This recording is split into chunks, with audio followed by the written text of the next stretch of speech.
দীর্ঘ ৩৭ বছরের পথ অতিক্রম করে ৩৮ বছরে পদার্পণ করল শিমুরালী বিদ্যার্থী ফ্রি কোচিং সেন্টার। ১৯৮৭ সালে ১লা মে পথ চলা শুরু হয়েছিল এই শিক্ষা সংগঠনের। ১লা মে ২০২৪ শ্রমিক দিবসের দিন ৩৭তম বর্ষপূর্তি উদযাপন উপলক্ষে বিগত বছরের মতো এবারও বিদ্যার্থী ফ্রি কোচিং সেন্টারের মুক্তাঙ্গন নাট্যোৎসবের আয়োজন করা হয়েছিল। প্রতি বছর প্রায় ৩ দিন ব্যাপী এই নাট্যোৎসবের আয়োজন করা হয়ে থাকে, তবে এইবারে প্রচণ্ড গরমের দাবদাহ থাকার ফলে এবং লোকসভা নির্বাচন শুরু হওয়ার ফলে একদিনের মুক্তাঙ্গন নাট্যোৎসবের আয়োজন করা হয়। এই বিদ্যার্থী ফ্রি কোচিং সেন্টারের শুরু হওয়া থেকে শুরু করে আজকের এই অনুষ্ঠানের বিষয়ে বিস্তারিত প্রতিক্রিয়া দেন প্রতিষ্ঠানের বর্তমান সম্পাদক কাশীনাথ বিশ্বাস। এই সংগঠনের হচ্ছে ১৯৮৭ সালে এই সংগঠনের পথ চলা শুরু হয়। আমি ৮৮ সাল থেকে এই সংগঠনের ছাত্র অবস্থা থেকে কখন ক্লাস 7-এ পড়তাম, সেই সময় থেকে এই সংগঠনে যুক্ত হই। তারপর এখান থেকে মাধ্যমিক পাশ করার পরে তারপর উচ্চ মাধ্যমিক দেওয়ার পরে আমি এখানে আবার পড়ানো শুরু করি, শিক্ষকতা শুরু করে দিই কোচিং সেন্টারের। এই সংগঠনের দায়িত্ব বলতে প্রথম দিকে তো যখন পড়াতাম, তারপরে যখন গ্র্যাজুয়েশন করি সেই সময় আমি এখানকার ফ্রি কোচিং সেন্টারের একাডেমিক দিকটা দেখাশোনা করতাম। পরবর্তী ক্ষেত্রে এক্সিকিউটিভ কমিটিতে আসি কয়েক বছরের পরেই। তারপরে আমি যখন ২০০১ সালে চাকরি পেয়ে যাই, চাকরির সূত্রে বাইরে থাকার জন্য তখন সংগঠনের শুধুমাত্র ওই রোববারটায় ক্লাস করাতে পারতাম, আর অন্য দিন প্রয়োজন অনুসারে আসতাম। সেখান থেকেই আমি এক্সিকিউটিভ কমিটির মেম্বার হই। তো আমি প্রায় ১২ বছর হলো সংগঠনের সম্পাদকের দায়িত্ব পালন করি। অ্যাকচুয়ালি সংগঠনের যে সম্পাদক হিসেবে টোটাল বিষয়টা আমাদের দেখার দরকার আছে, একটু সংগঠনের ইতিহাসটা একটু জানার দরকার আপনাদের। এটা প্রথম দিকে অবস্থা শুরু হয়েছিল যেটা যে স্থানীয় একটা ক্লাব গৃহ এবং একটা প্রাইমারি স্কুলে গৃহে তাদের সেখানে দুস্থ মেধাবী ছাত্রছাত্রীদের এতদ অঞ্চলের এই প্রায় এখান থেকে প্রায় ৪-৫ কিলোমিটার যদি ব্যাসার্ধ করা যায় সেই রাউন্ড করে অঞ্চলের ছেলেমেয়েরা এখানে আসতো। এখানে আমাদের সময় শুধু কালীপুর থেকে, এদিকে নরপতিপাড়া থেকে, এদিকে কালীবাজারের কাছ থেকে প্রচুর ছেলেমেয়ে এবং সান্যালচরের প্রচুর ছেলেমেয়েরা আমাদের এই কোচিং সেন্টারে আসতো। তো প্রথম দিকে এই অঞ্চলে যে দুস্থ মেধাবী ছাত্রছাত্রী তাদের মানসিক বিকাশ করার জন্য, যেখানে এই শুধু পড়াশোনা বা কোচিং দিলেই হবে না, এর কালচারাল দিকগুলো ডেভেলপ করার প্রয়োজন অনুভব করেছিলেন তখনকার যারা সংগঠক ছিলেন। তো সেই জায়গাটা ভাবনা চিন্তা করে যে নাট্যচর্চা, সাংস্কৃতিক বিভিন্ন দিকগুলোর এইগুলোর দিকে আস্তে আস্তে হয়। তো সাধারণ মানুষের কাছে চেয়ে চিনতে নিয়েই সংগঠনটা তার পথ চলা শুরু করেছিল। সেই সময় এতদ অঞ্চলের মানুষের একটা মধ্যবিত্ত মানুষের একটা ডিমান্ড ছিল যে এখানে কোনো সেরকম ভালো প্রাইমারি স্কুল নেই, ফলে যদি সংগঠন এই দুস্থ মেধাবী ছাত্রছাত্রীদের পড়াচ্ছে তার সঙ্গে সঙ্গে যদি তার একটা প্রাথমিক বিদ্যালয় যদি চালু করতে পারে। ফলত ১৯৯৫ সালে একটা বিদ্যার্থী শিশু নিকেতন, এই বিদ্যার্থী ফ্রি কোচিং সেন্টারের একটা অর্গান বলা যায়, যে সেখানে একটা চালু হয়। এবং সেইটা করার মূল উদ্দেশ্য যে এই সংগঠনের মূল যে কাজ, সেই কাজের যে ভলেন্টিয়ার, সেই ভলেন্টিয়ারের একটা সাপ্লাই লাইন থাকবে। কারণ ওই শিশু নিকেতনটা চালাতে গেলে যে সমস্ত মাস্টারমশাইরা থাকবেন তাদেরকে এই ফ্রি কোচিং সেন্টারে বাধ্যতামূলক পড়াতেই হবে। ফলে মূল যে সংগঠন, সেই সংগঠনের কাজটা ধারাবাহিকভাবে চালানো যাবে। সঙ্গে সঙ্গে ওই জায়গার থেকে যে অর্থ আসে তার একটা একটা অংশ 75% টিচারদের মধ্যে বন্টন হয়, আর 25% এই সংগঠনের অন্যান্য কাজকর্ম, গৃহ, এই সমস্ত ছাত্রছাত্রীদের তাদের পড়াশোনা, দেখভাল, এই সমস্ত দিকগুলোই খরচ করা হয়। তো এই সংগঠন আস্তে আস্তে এই অঞ্চলে মানুষের চাহিদার উপর বিশ্বাস করে তারা একটা অ্যাম্বুলেন্স কেনে। ২০০০ সালে একটা মানুষের দান নিয়ে একটা অ্যাম্বুলেন্স চালু করে। তারপর সেই অ্যাম্বুলেন্সটা যখন 10 বছর হয়ে যায়, তখন সেই অ্যাম্বুলেন্সটার পুরনো হয়ে গেলে তখন আবার মেম্বারদের অর্থ দিয়েই আবার নতুন করে একটা অ্যাম্বুলেন্স আছে। এবং সেই সময় আমাদের দুটো মাত্র অক্সিজেন সিলিন্ডার ছিল, কিন্তু কোভিডকালে মানুষের যে অক্সিজেনের একটা ব্যাপক প্রয়োজনীয়তা অনুভব করে যে আমাদের সংগঠনে আরও বেশ কিছু অক্সিজেন সিলিন্ডার কেনা হয়েছে বা অনেকে সমারোহীরা দান করেছেন। সেই অক্সিজেন পরিষেবাটা আমরা পাশাপাশি এটা দিয়ে থাকি ন্যূনতম বিনিময়ের। এই কাজগুলো চলে। এর সঙ্গে সঙ্গে সংগঠনের এই নাট্যচর্চাটা ধারাবাহিক প্রশিক্ষণ কেন্দ্র আছে।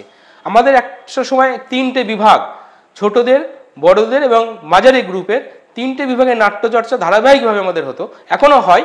এখন সেই ধারাবাহিকতার জায়গাটাতে একটু শিক্ষার্থীর সংখ্যা কমে যাওয়ার জন্য সেই জায়গায় অনেকটা ঘাটতি হয়েছে। এটাকে কেন্দ্র করে আমরা প্রায় 18 বছর ধরে এই আমাদের প্রতিষ্ঠা দিবস 1 মে হচ্ছে আমাদের সংগঠনের প্রতিষ্ঠা দিবস। এই দিনটাকে কেন্দ্র করে আমরা 2 দিন বা 3 দিনের নাট্য উৎসব একটা করি, পথনাটক উৎসব। এবছর 18তম বর্ষে পদার্পণ করেছে সেই নাট্য উৎসবটা। এই টোটাল বিষয়টা দেখভাল করার সঙ্গে আমাকে যুক্ত থাকতে হয়। আমি সংগঠনের সম্পাদক হিসাবে আমার সঙ্গে আরও বিভিন্ন সদস্যরা আছেন, ফলে সব দিকটাই আমাকে দেখে আমাকে চলতে হয়।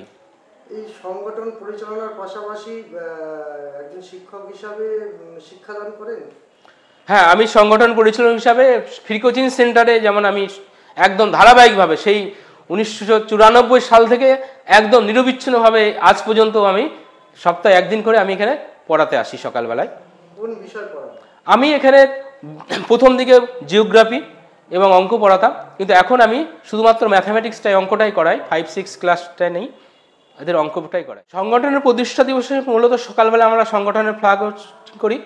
সেই সময় আমাদের ছোট ছোট বাচ্চাদের তাদেরকে নিয়ে একটা কালচারাল প্রোগ্রাম হয় ছোট, এবং তাদের বিভিন্ন এই শিক্ষাবর্ষে যারা সাফল্য পেয়েছে তাদেরকে কিছু আমরা প্রাইজ সংগঠনের পক্ষ থেকে দিই। এইগুলো নিয়ে আমরা সকালবেলার কর্মসূচিটা করি।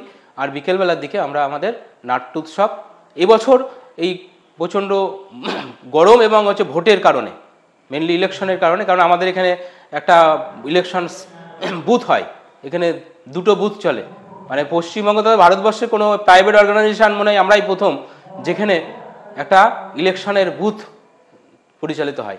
সেই কথা মাথায় রেখে আমাদের এবছর নাট্য উৎসবটা আমরা 1 দিনে করতে বাধ্য হয়েছি। মুক্ত মঞ্চে নাটক মঞ্চস্থ করতে এসে সংবাদ মাধ্যমের কাছে নিজের অভিমত প্রকাশ করেন নাট্যকর্মী তথা নাট্য সঞ্চালক কালাচাঁদ দাস।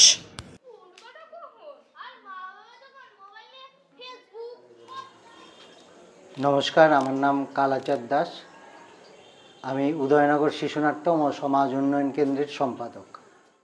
হ্যাঁ, আমরা এই যে নাটকটা আপনারা মুঠোবন্দি দেখলেন, এই নাটকটির রচনা এবং নির্দেশনা আমারই, এবং সেই সঙ্গে সঙ্গে আমরা আমাদের এই সংস্থায় 12 মাস ধরে আমরা নানা রকম কাজ করি।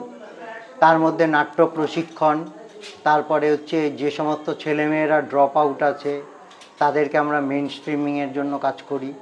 তারপরে হচ্ছে শিশু বিবাহ, এগুলোকে আমরা প্রোটেক্ট করার জন্য আমাদের এই বাচ্চাদের নিয়ে আমরা সেই কাজগুলো করি। তারপরে পরিবেশের জনস্বাস্থ্যের ওপর, হ্যাঁ, এই কাজগুলো তো রয়েছে। তাছাড়া ধারাবাহিক যে রাখি বন্ধন থেকে শুরু করে সমস্ত প্রোগ্রামগুলোই আমরা 12 মাস ধরে করি। এখানে আমি এর আগে করেছি একবার, সেটা কাজের ছেলে, একটা শিশু শ্রমের ওপর। এরপরে এবার আমরা করলাম। তো তারপরেও গত বছর আমারই লেখা নাটক বিদ্যার্থী ফ্রি কোচিং সেন্টার, তাদের ছেলেমেয়েরা করেছিলেন জীবন মরণের গপ্প বলে নাটকটি। তাছাড়াও আমি এইখানে বিদ্যার্থীর সঙ্গে ওরা আমাদের মানে জাজ হিসেবে, হ্যাঁ, অতিথি হিসাবে বিভিন্ন সময় ওনারা আমাকে ডেকেছেন। তো সেই জন্য আমি আর কি বিদ্যার্থীর সঙ্গে আমি পরোক্ষ এবং প্রত্যক্ষভাবে দুইভাবেই যুক্ত। আমি 35 বছরের ওপর হয়ে গেল। এই নাটকের আজকের দিনে জনপ্রিয়তা কমেছে না বেড়েছে, কি মনে হয়? দেখুন, নাটকের জনপ্রিয়তা হয়তো দর্শক কম হচ্ছে, এটা আপনারা ঠিকই বলছেন। কারণ দর্শক কমার পেছনে অনেক কারণ রয়েছে। তার মধ্যে মানুষের টিভি সিরিয়াল, হ্যাঁ, এবং এই যে মোবাইল ফোন, হ্যাঁ, এই সমস্তগুলো মানুষের সময়গুলোকে বিনোদনের জায়গায় নিয়ে গেছে। এবং সত্যি কথা কি, নাটকেরও কিছু দোষ রয়েছে। নাটক আমরা মঞ্চের মধ্যে করতেই ইচ্ছুক, হ্যাঁ, সেখানে প্রচণ্ড ভালো আলো, ভালো আবহ, ভালো মঞ্চসজ্জা এইসব দিয়ে এবং গোটা কয়েক মানুষের সামনে আমরা সেই নাটকগুলোকে উপস্থাপন করছি। হয়তো আমরা কৃষি বা মজুরের কথা বলছি, কিন্তু দেখা যাচ্ছে কলকাতার কোনো এসি হলের মধ্যে 15টা সমাজের, হ্যাঁ, উচ্চ বা মধ্যবিত্ত মানুষের সামনে আমরা নাটকটা তুলে ধরছি। তাতে তো সমাজের কোনো মঙ্গল হচ্ছে না। আপনি নাটককে যেতে হবে পোর্টেবল, ফ্লেক্সিবল। যেমন যে আমরা করলাম, আমাদের নাটকের মধ্যে কিছুই নেই। আমাদের নেই মঞ্চসজ্জা, নেই তেমন আবহ, নেই তেমন রূপসজ্জা। এই নাটককে নিয়ে যেতে হবে মানুষের কাছে, মানুষ যেখানে রয়েছে মানুষের কাছে, গাছতলায়, এই মুক্তাঙ্গনে, হ্যাঁ, যেখানে মানুষ রয়েছে তার কাছে নাটককে পৌঁছাতে হবে, তবেই নাটক জনপ্রিয়তার আগের জায়গাগুলোকে তুলে ধরতে হবে।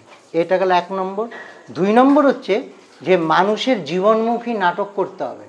নাটকও দেখবেন সেই পুরনো সেই নাটকগুলোকে কোনো রকম জোড়াতাপ্তি দিয়ে, বা যেই নাটকগুলো হচ্ছে মানুষ সমাজের আসল সত্যকে তুলে ধরতে ভয় পাচ্ছে নাটকের লোকরা। আমরা মনে করি যে সমাজে যে এত অবক্ষয় চলছে, এত একটা মানে বিশৃঙ্খলা চলছে, সমাজে যে একটা দুরাবস্থা চলছে মানুষের, সেগুলো নাটকের মধ্যে উঠে আসা দরকার। দেখুন, নাট্যচর্চা এমন একটি শক্তিশালী মাধ্যম যেটা দিয়ে শুধু মানে শিশুর মানে মনের বিকাশ হয় না, শরীরের বিকাশ হয়, মনের খোরাক হয়। এবং দেখবেন বিদেশে এই নাটকটাকে এমন একটা জায়গায় নিয়ে গেছে যে নাটক দিয়ে সমাজের একটা মানে শিশুর সার্বিক যে বিকাশ, সেই সার্বিক বিকাশে এমনকি এডুকেশন, তার যে পড়াশোনা, সেখানেও কিন্তু নাটকের একটা বিরাট ভূমিকা রয়েছে, যেটা আমরা জনগণরা বা মানুষরা, গার্জিয়ানরা বুঝি না। সেইটা কিন্তু নাটককে কিন্তু একটা হাতিয়ার করলে পরে শিশুর, যেমন ধরুন দলগতভাবে সে কাজ করার একটা শক্তি পাবে, দলের মধ্যে একটা শিশু কাজ কিভাবে করতে হয়, তার যে কথা বলার যে শক্তি, তার যে মানে 10 জনের সঙ্গে মিশবার শক্তি, শুভ চিন্তার যে উদয়, নাটক তো সবসময় শুভ চিন্তা করায়, সেই বীজগুলো শিশু মনে প্রভাব বিস্তার করে। সেটার জন্য নাটক শিক্ষা এবং সে মানে পাঠ্যক্রমের মধ্যে নাটকটা অন্তর্ভুক্ত হওয়া খুবই জরুরি, এটা আমাদের মনে হয় আর কি। অত্যন্ত ঘনিষ্ঠ একটি নাটক আপনাদের সামনে উপস্থাপিত করলো, যাকে উদয়নগর শিশু নাটক ও সমাজ উন্নয়ন। Bureau report, news I witness.